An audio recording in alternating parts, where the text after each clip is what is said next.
Hello boys and girls of YouTube land. It's been a while since I've done any videos, but let's start the day off or night off with a bang. This is a 1981 Goldwing gl1100 Interstate. Came in here for a carburetor issue, which is already, if you know anything about Goldwings, you already know that the quad setup system on these things are horrific. But I got that taken care of. It wasn't nearly as bad as I thought. He also mentioned that the oil had not been changed in 20 years. Yep, you heard it, 20 years. And had a lot of miles on it. So how do we get to this state, you may ask yourself? Well, everything was done and put it all back together. Basically had it wiped down, put together, ready to go. Went to hit the start button one more time and check to make sure all was good. And the starter quit working. Just spinning freely. So the book says you must remove the motor to change the starter. Well, there's always a way around it, which there was. I was able to swap the starter, which is right here, without pulling the motor, because there's a drive chain right there that hooks down here on the other sprocket and up to here, and it makes it run or crank. Well, put the starter in, and Lord and behold, it was the clutch starter also that had went bad. So here we are. In order to change the starter clutch, which is this little beauty right here. Here's the pieces of it over here.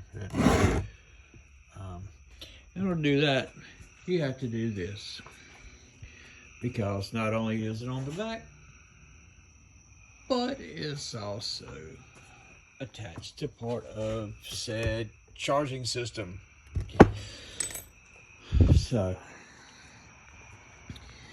if you are out there and you have one of these and all of a sudden your starter clutch is bad, unless you're a pretty good mechanic or you got a lot of money in your pocket, I would go ahead and call it a day and get a new one, motorcycle.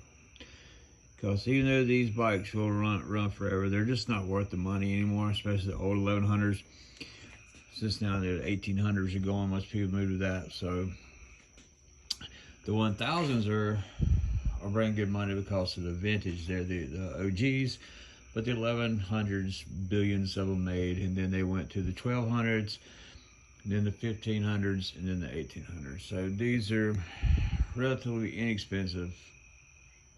So you're going to spend a lot more getting it fixed than it's worth.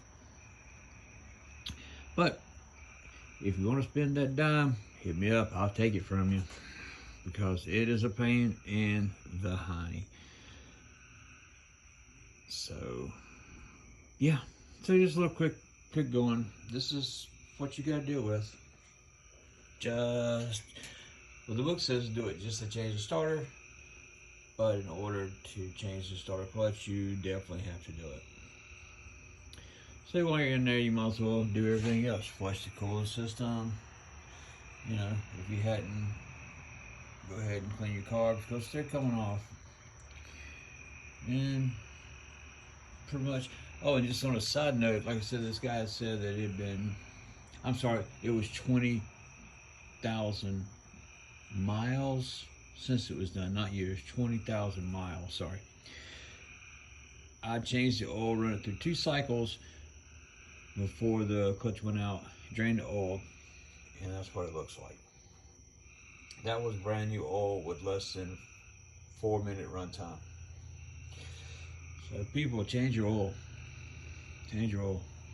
5,000 miles, 7,000 max, but just change it. It doesn't cost that much. I mean, nowadays, 50, 60 bucks for a Goldwing, you're good. But that's what it's gonna look like on the second time around. But anyway, just a little rant. So you guys have a great day, and maybe we'll do a video on putting it back together, because taking it apart was basically boring. Just take a bunch of stuff apart. So anywho, all right, thanks guys, y'all have a great day.